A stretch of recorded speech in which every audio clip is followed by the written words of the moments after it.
nome é Luiz, sou professor de Educação Física e estaremos hoje juntos na nossa aula. Vocês já ouviram falar de um povo que as pessoas consideram os verdadeiros descobridores do Brasil? Isso mesmo, estou falando sobre os índios. Na aula passada, nós falamos sobre a influência da cultura africana na nossa cultura e hoje falaremos sobre a cultura indígena. Quando os portugueses chegaram aqui, os índios já habitavam nessas terras. De lá para cá, a população indígena sofreu uma redução bem grande. Embora eles ainda estejam presentes no Brasil, muitas das tribos já não existem mais, mas os jogos e brincadeiras que eles faziam ainda persistem na nossa cultura. Tem uma história bem legal para a gente poder assistir.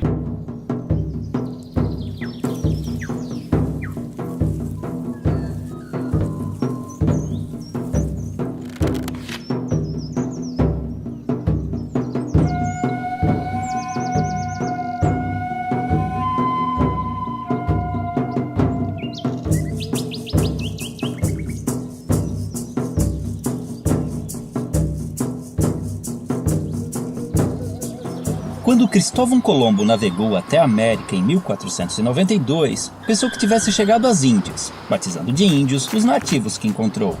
Porém, apesar de terem sido generalizados nessa classificação, os índios não se viam como um povo unificado, pois eram divididos em uma variedade de etnias sem qualquer identificação entre si. Acredita-se que os primeiros habitantes das Américas chegaram há mais de 20 mil anos, atravessando uma passagem congelada entre a Ásia e a América do Norte e então espalhando-se por todo o continente. Em algumas regiões, formavam civilizações avançadas. Já no Brasil, fragmentaram-se por todo o território, formando grupos de diferentes tamanhos. Eram sociedades comunais, descentralizadas e igualitárias, vivendo da caça, pesca e agricultura de subsistência, e em sua maioria seminômades, mudando suas aldeias de local conforme os recursos naturais fossem se esgotando, permitindo, mesmo que involuntariamente, a recuperação natural do solo abandonado.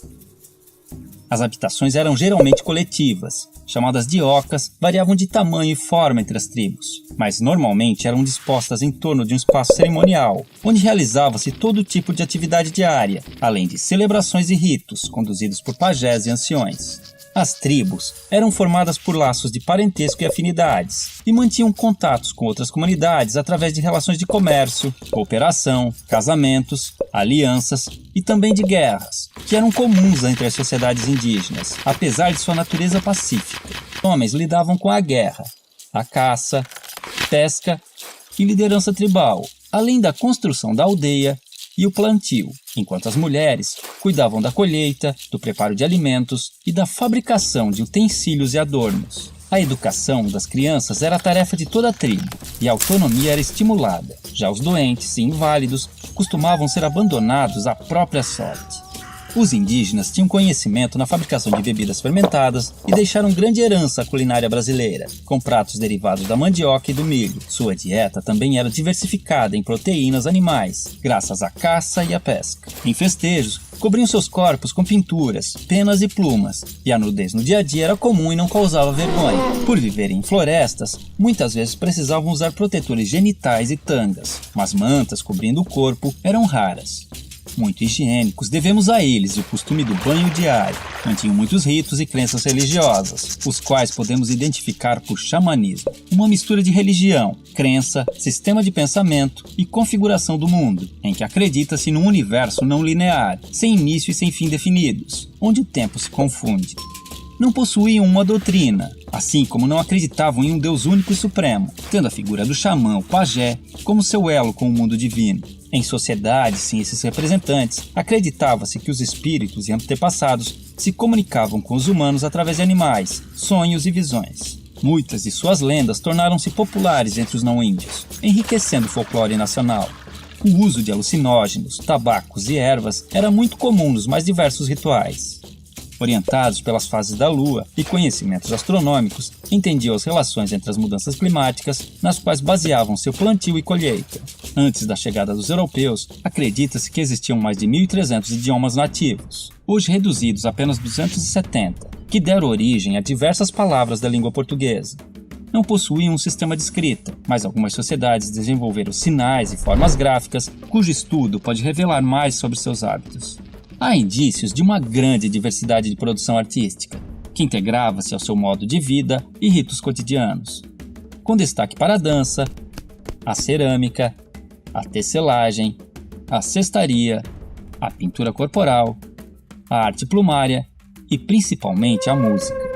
Contudo, os indígenas não possuíam a figura do artista, e todos podiam ser hábeis em diversos aspectos, pois dedicar-se exclusivamente a uma atividade, como na sociedade atual, era sinal de desequilíbrio espiritual e obsessão. Quando os portugueses chegaram em 1500, estima-se que encontraram mais de 5 milhões de indivíduos, divididos em tribos e comunidades, diferentes entre si, mas iguais aos olhos do colonizador, responsável por reduzi-los a menos de 600 mil em poucos séculos.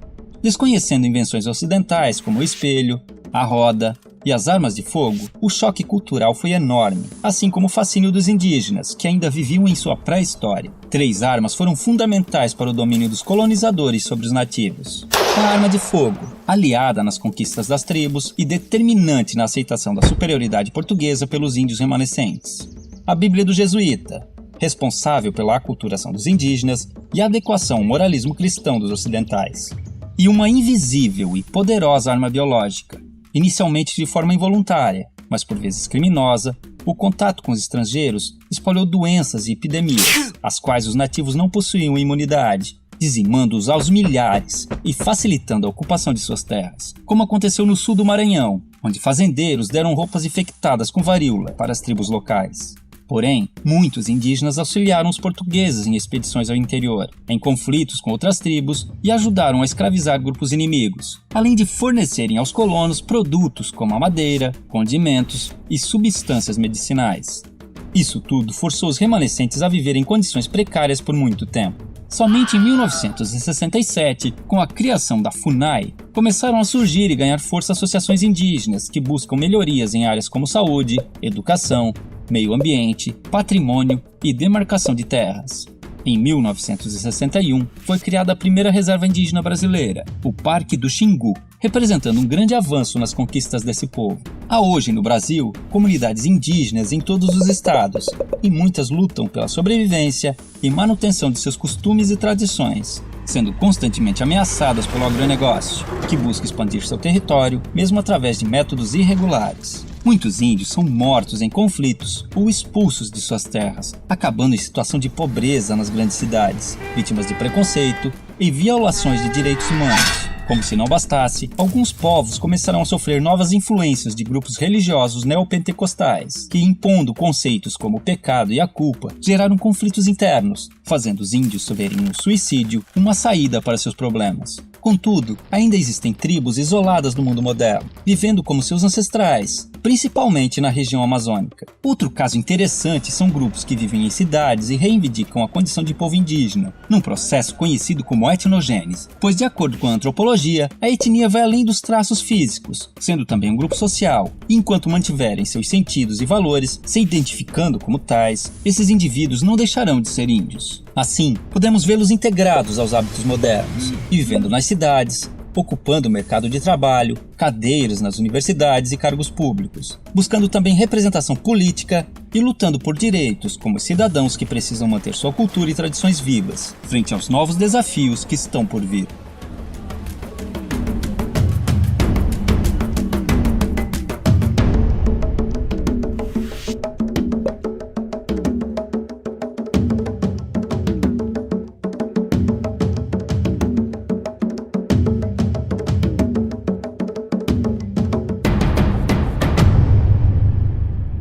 Vamos para a nossa atividade?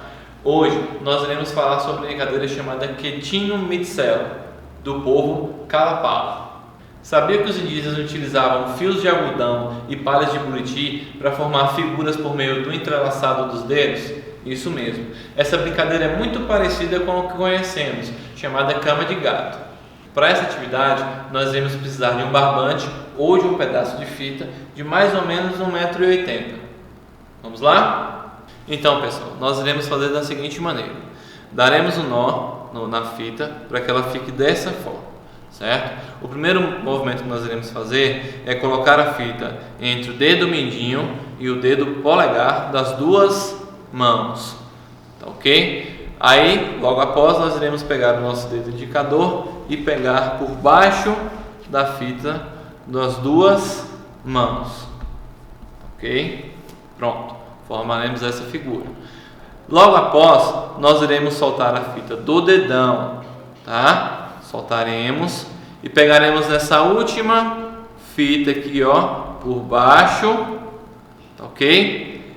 Depois por cima dessa primeira fita e embaixo da outra. Nós devemos fazer o formato dessa seguinte forma aqui. Depois nós soltaremos do dedo mindinho e faremos algo parecido por cima dessa última fita e por baixo da outra, tá, ok? Soltaremos novamente o dedão, né, o polegar, e faremos por cima dessas duas fitas e por baixo da terceira, tá, ok? Depois que ficou desse jeito, nós iremos pegar essa fitinha que está do lado do dedo e colocaremos por cima do dedão e a que está no dedão por cima do dedo e da mesma forma da outra mão, certo? Feito isso, nós iremos utilizar esse espaçozinho aqui para colocar o dedo e viraremos a mão. Aí nós faremos essa seguinte figura aqui. Uma outra variação que a gente pode fazer é da seguinte forma. Nós iremos iniciar do mesmo jeito que a gente fez o outro, tá? A fita entre o dedo mindinho e o dedo polegar das duas mãos. Faremos aquele primeiro movimento, certo? Do dedo indicador pegando a fita pelo meio, fazendo essa figura. E aí a pessoa vai fazer o seguinte: vai colocar a mão entre essa fita, certo? E a pessoa vai soltar. Vixe, prendeu, e agora? Será que se a gente fizer novamente dá certo? Então vamos lá. A gente vai passar de novo os dois dedos fazendo a mesma figura, só que dessa vez a gente vai fazer invertido, certo? E agora, será que dá certo? Ó, voltou. Então, pessoal, conseguiram me acompanhar? Será que vocês conseguiriam fazer uma outra forma geométrica? Ou será que vocês conhecem uma outra variação dessa brincadeira? Então é isso. Peçam para o responsável gravar vídeos ou fazer fotos de vocês realizando a brincadeira e postem no grupo do WhatsApp da escola de vocês. Tá ok? Então, tenham um bom divertimento e até a próxima.